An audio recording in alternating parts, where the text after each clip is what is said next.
Gatekeepers for the Las Vegas Open. There's a lot to unpack there in this discussion. Tomorrow, for you guys on Patreon, I'm going to be sharing kind of what I'm thinking about taking to the Las Vegas Open. But first, I figured before I do that, it's probably a good idea to go in depth into what I think the problem lists are, or the two most kind of problem factions for the LVO, and kind of how I think they're the same coin but different sides. And it's a gatekeeper that when I'm looking at things, I'm thinking these are the two things that I most need to watch out for. Problem matchup number one, Custodes. I faced these guys for the first time ever. I'd looked at them on paper, but actually finally got to sit down across the table from them in a tournament at a recent Las Vegas Open prep. And I played Tau. I had one Custodes take 11 rail rifle shots to the face, and I had one injury roll the entire game. The 3 wounds is like a magical kind of a thing with the buff and toughness that they have compared to a lot of other factions, and that 3-up invuln, 2-up save base. What this translates to is a nearly complete denial of the kill one, kill more of the LVO format. So LVO, hold 1, 1 point, hold more, 1 point, kill 1, 1 point, kill more, 1 point. 50% of that is just gone.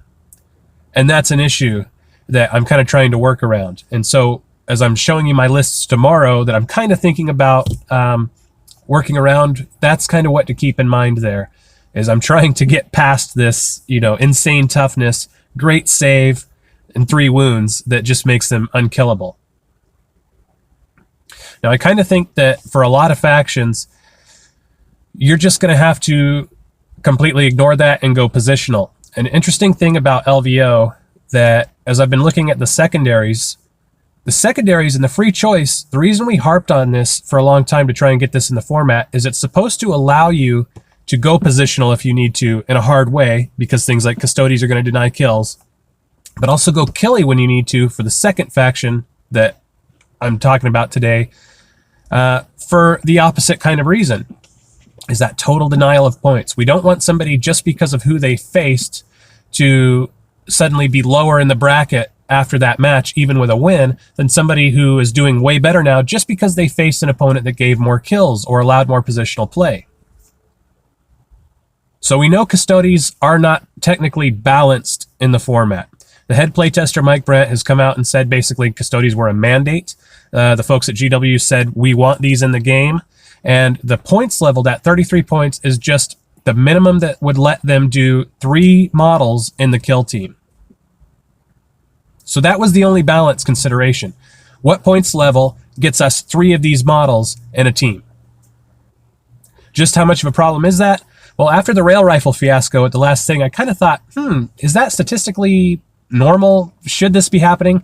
So I went home, I ran some math, and it turns out that, yeah, it was statistically what we would expect. Maybe a little bit to the bottom of the bell curve, but I figured out that it would take 7 overcharged plasma shots if they're hitting on 2s, if they're re-rolling 1s, so it would also be like ignoring obscurity and stuff like that, just fully souped up sniper spec. It would take 7 overcharged plasma shots to get that kill.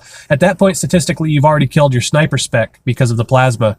So, yeah, Custodes, the math is saying they are just going to completely deny kills. So that is gatekeeper number 1, that if you're thinking about going into the Las Vegas Open, I know of at least 2 players that are really considering that. I know that Michael Holy is talking about possibly also doing that. We already have him, the number 1 ranked ITC kill team player in the world. First thing he sees is, Custodes. I think there's other things too. Grey Knights is probably going to be a problem because the Cybolt is just the most efficient weapon in the game. You got to think kills. A kill requires 5 steps. You got to be in range, or you got to make a successful charge. You have to roll to hit. That's step 2. You have to roll to wound. Step 3. They get a save. Step 4. And injury roll, a 50-50 gate. At the end of that, that can make all of those things go away. So there's 5 steps in a kill with dice before each and every one of those.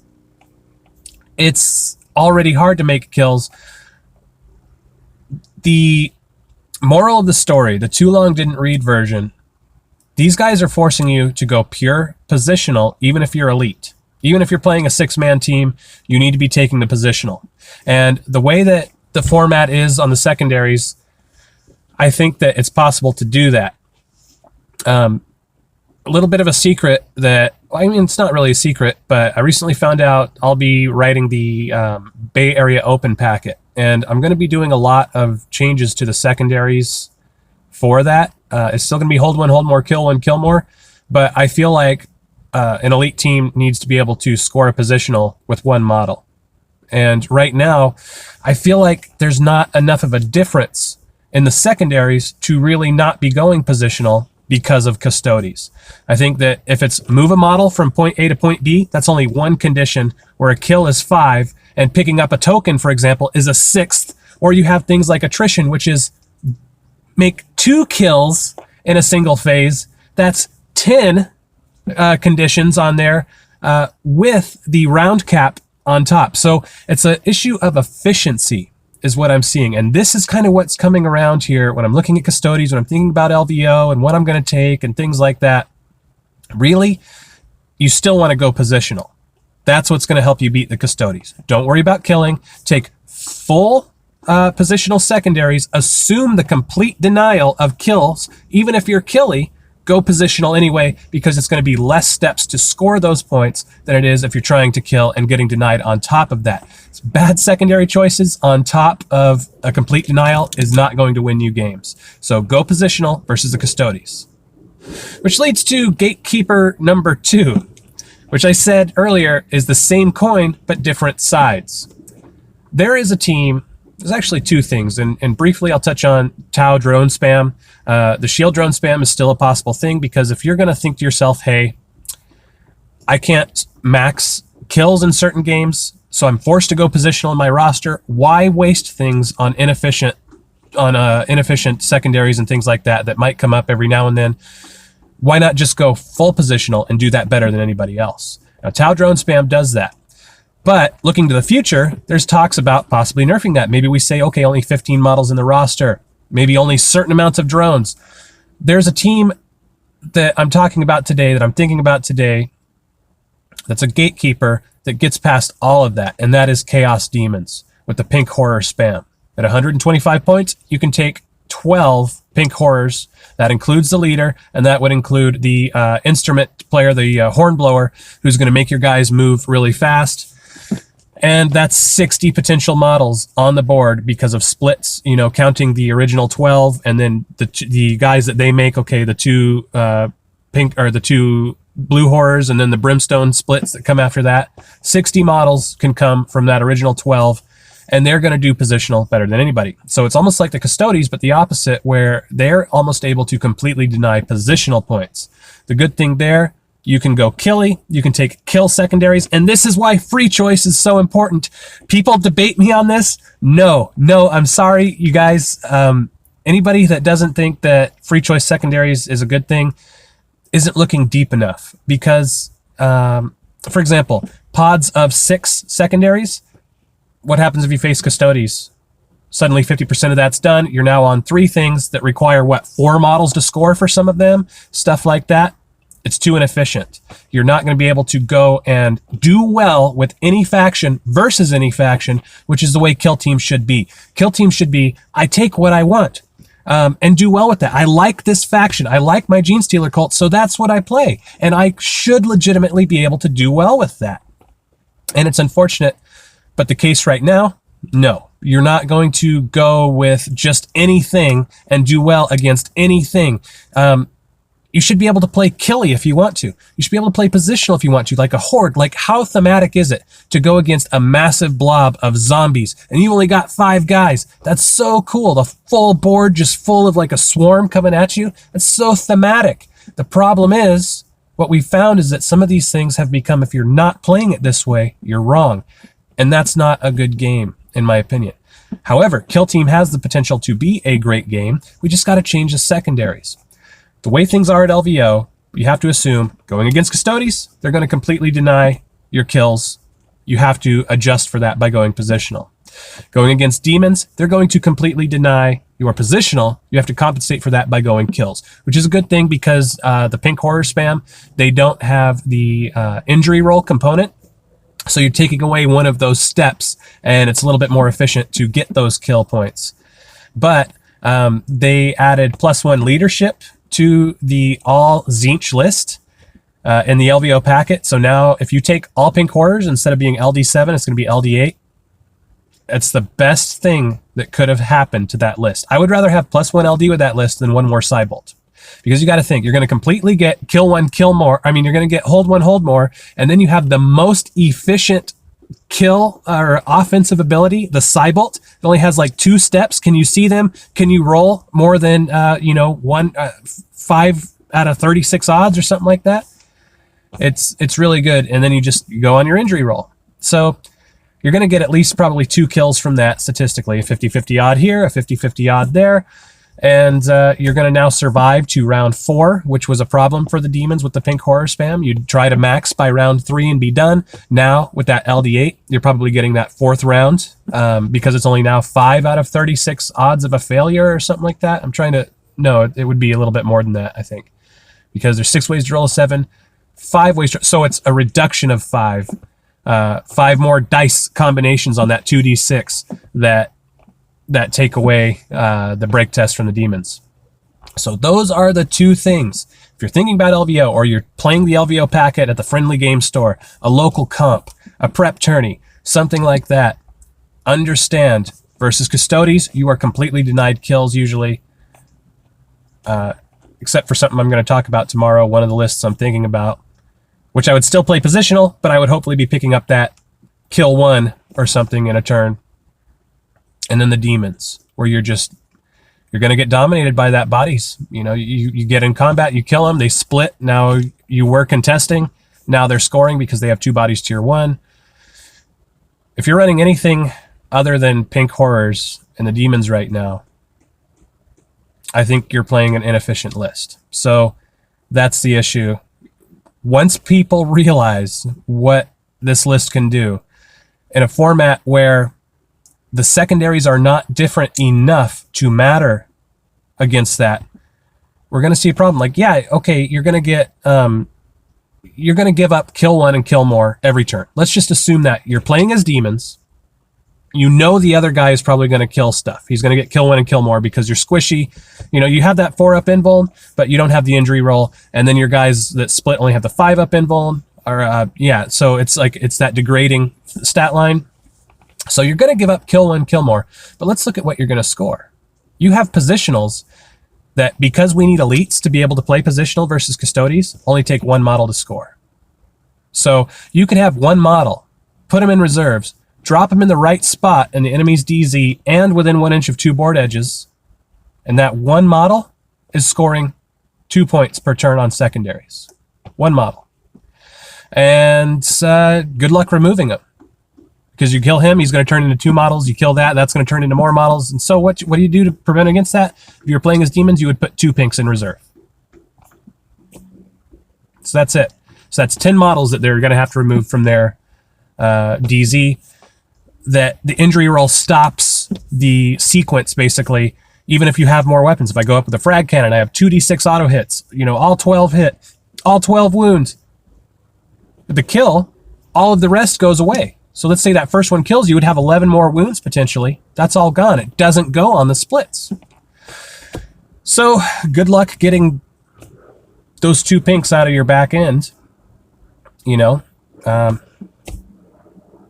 That's just the way it is. So because we needed elite teams to be able to take things against Custodes positional and have 1 model score a point or 1 model score 2 points to try and balance this, we also still have demons now that are able to get that. So demons are going to get hold 1, they're going to get hold more. They're possibly going to deny you from holding because they can just flood that with bodies and take that over. So the ones that you do have, just run them on there.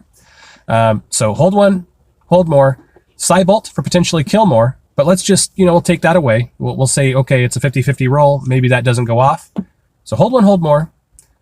And then 3 secondaries on positional. That's insane. That's 5 points a turn. I mean, it's insane. Plus any kill one, kill more that they get. Plus all the bonus objectives that are in that packet are pretty much positional. So what I do when I look at these factions is I go through and I write up something called an EV. I look at the potential that they could score versus what somebody else could try to stop you. And I come up with about an estimate of what this player with the faction that's played optimally can expect, plus or minus, all other things being equal. And demons have an EV score of 20. So your demon player is looking at about having 20 points-ish in this new format. Out of 24, you're denying them 4 points on the kills and stuff like that because they're getting kill more. So the EV on demons, 20 points. It's what we're expecting to see from them on a good day, average. How can you beat that? Well, we would need kill one, kill more, right? And then we would have to have, just to tie it, 3 kill secondaries that have more steps to get rid of this model or to score than something else. Like I said, move model from point A to point B, one condition to score this. Roll to hit, roll to wound, they get a save, were you in range, injury roll. Oh, there's no injury roll on them, but you're looking at 4 to 5 steps to kill a horror. And then for the secondaries, like I said, attrition. Okay, you need to do that with or twice, and it has to be within the same round to score 1 point. So that's 10 conditions, or 8 or so versus the pink horrors to score 1 round. Everything has to go flawlessly. There's dice in front of every one of those steps. So that's the gatekeepers. The 2 things that I think are the most, if you're writing a list right now and you're wondering, what do I need to beat? What is going to be a problem for me at LVO? You need to be thinking Custodes, you need to be thinking demons, and probably just in the offhand, without getting too much into it, Grey Knights, Tau. Because of the efficiency they can do. I think Grey Knights, they're one of the winners of the packet. I would play them positionally. I would take all positional secondaries because, again, this is the most efficient way to play the game right now, the way that it's written in the LVO pack. You still want to be using, 1 or 2 bodies here and there, 1 or 2 conditions to score 1 or 2 points. You can do the same thing. Like I said, drop him in the back end of the thing. He's going to score 2 points there. Let's say he gets taken out turn 2 or 3. Well, you've probably already scored 4 points with him. Not a bad trade. So you don't have to worry too much about him being killed. And then they have 2 available options for the best offensive attack in the game. The Cybolt, you cannot underestimate how many steps, how many dice it removes from the equation on a kill. So those are the ones to think about.